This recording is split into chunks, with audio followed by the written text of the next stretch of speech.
Good morning students. एक बार पुनः आपका स्वागत है सॉलिड स्टेट की अगली कक्षा में। और आज जैसा कि आपको बताया था, हम यूपी बोर्ड से रिलेटेड बहुविकल्पीय प्रश्नों का आज आपको अध्ययन कराएंगे। और इसमें आप जितना भी लेबर कर सकते हैं उतना आपके लिए बेनिफिट होगा। उसका रीज़न है कि यूपी बोर्ड में 6 MCQs आते हैं केमिस्ट्री में, तो डेफिनेट रूप से एक क्वेश्चन आपको सॉलिड स्टेट में से मिल जाता है। तो हम स्टार्ट करते हैं, आप तैयार होंगे। पहला प्रश्न आपके लिए आपके स्क्रीन पर प्रश्न है, एक विशेष ठोस अति कठोर है, इसका गलनांक अति उच्च है, ठोस अवस्था में यह अचालक है तथा प्रगलन पर यह विद्युत चालक हो जाता है। बताइए ठोस क्या है। आपके सामने 4 ऑप्शन दिए हुए हैं, धात्विक, आणविक, नेटवर्क और आयनिक। क्या उत्तर होगा इसका? उत्तर होगा इसका आयनिक ठोस। अगला प्रश्न आपके सामने, किस प्रकार के ठोस विद्युत चालक और आघात वर्धनीय तथा तन्य होते हैं? आणविक, आयनिक, धात्विक और सहसंयोजक। जल्दी बताइए उत्तर क्या आएगा इसका? धात्विक ठोस। अगला प्रश्न आपके सामने तीसरा प्रश्न है, ठोस ए अति कठोर ठोस और गलित अवस्था में विद्युत रोधी है और बहुत उच्च ताप पर पिघलता है, यह किस प्रकार का ठोस है? बताइए, आणविक ठोस है, आयनिक है, धात्विक है या सहसंयोजक है? जल्दी बताइए क्या उत्तर है इसका? सहसंयोजक ठोस। अगला प्रश्न है आपके सामने, ग्रेफाइट है आयनिक ठोस, धात्विक ठोस, सहसंयोजी ठोस या आणविक ठोस? जल्दी बताइए क्या उत्तर है इसका? उत्तर है सहसंयोजी ठोस। अगला प्रश्न आपके सामने, निम्न में से कौन सा सहसंयोजक क्रिस्टल है? रॉक साल्ट, बर्फ, क्वार्ट्ज या शुष्क बर्फ? क्या उत्तर होगा? उत्तर है इसका क्वार्ट्ज।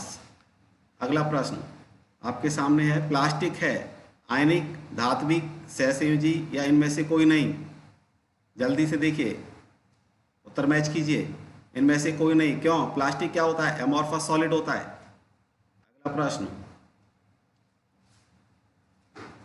क्या प्रश्न है आपका? फलक केंद्रित घनीय जालक की एकक कोष्ठका में परमाणुओं की संख्या कितनी होती है? जल्दी बताइए, 2, 3, 4 या 5? उत्तर आएगा 4। क्यों? BCC में होते हैं 2, सरल घनीय में 1 होता है और FCC में कितने होते हैं? 4 होते हैं। अगला प्रश्न है 58.5 ग्राम NaCl में एकक कोष्ठकाओं की संख्या कितनी होगी? 1 मोल है।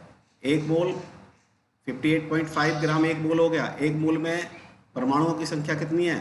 परमाणुओं की संख्या होती है आवागाद्रो संख्या के बराबर, और NaCl होता है FCC।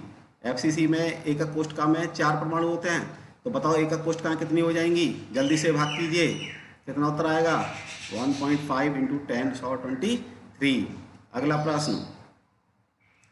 प्रश्न है आपके सामने, जिंक अपनी गलित अवस्था से ठोस अवस्था में परिवर्तित होता है जिसकी संरचना HCP प्रकार की है। समीपस्थ परमाणुओं की संख्या कितनी होगी? जल्दी से देखिए, 6, 4, 12 या 8?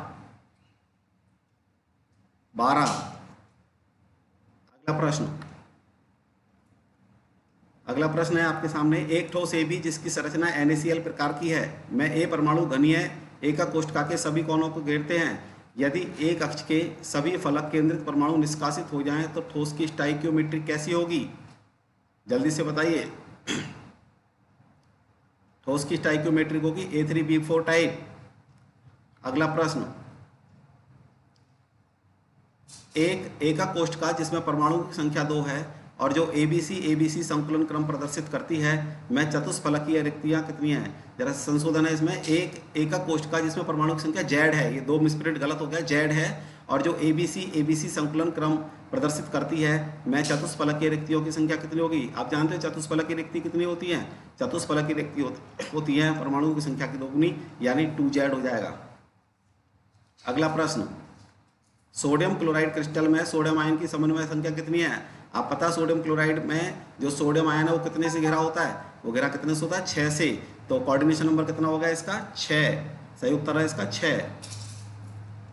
अगला प्रश्न, एक धातु फलक केंद्रीय घनीय जालक में क्रिस्टलित होता है। एकक कोष्ठका के कोर की लंबाई 408 पिकोमीटर है। धातु का परमाणु व्यास कितना होगा? तो कैलकुलेशन के लिए जल्दी से कैलकुलेशन कीजिए कॉपी पर। धातु फलक केंद्रित घनी जालक में है, तो इसकी जो कैलकुलेशन करने के बाद कितनी आएगी, धातु का परमाणु व्यास कितना आएगा, 288 पिकोमीटर। अगला प्रश्न, सरल घन में उपस्थित परमाणु द्वारा घेरे गए कुल आयतन का प्रभाव कितना होता है। आप जानते हो सरल घन में परमाणु द्वारा घेरा गया आयतन कितना होता है, 52.4%।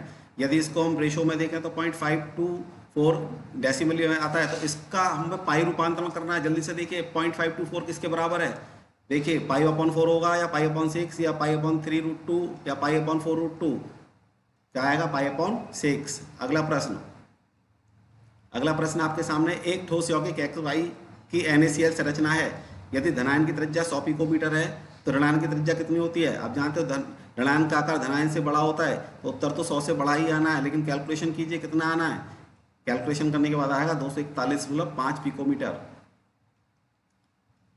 अगला प्रश्न, फ्रैंकल दोष के कारण आयनिक क्रिस्टल का घनत्व क्या होता है। देखिए फ्रैंकल दोष में क्या होता है, जो आपके पास जो धनायन या ऋणायन जो होते हैं वो क्या करते हैं, वो स्पेस में कहीं भी चले जाते हैं इधर उधर, उनका स्थान जो है परिवर्तित हो जाता है, लेकिन वो क्रिस्टल में से निकलते नहीं हैं, तो इसका घनत्व कैसा है, अपरिवर्तित रहता है। अगला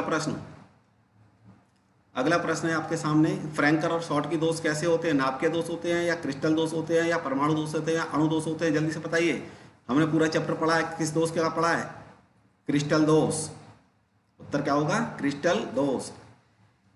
अगला प्रश्न, शॉर्टकी दोष किसके जालक की अपूर्णता परिभाषित करता है, गैस की, प्लाज्मा की, द्रव की, ठोस की। बड़ा सिंपल है, कौन सा पार्ट पढ़ रहे हैं हम, ठोस अवस्था पढ़ रहे हैं ना, तो बताओ उत्तर जल्दी से क्या होगा इसका उत्तर होगा ठोस की।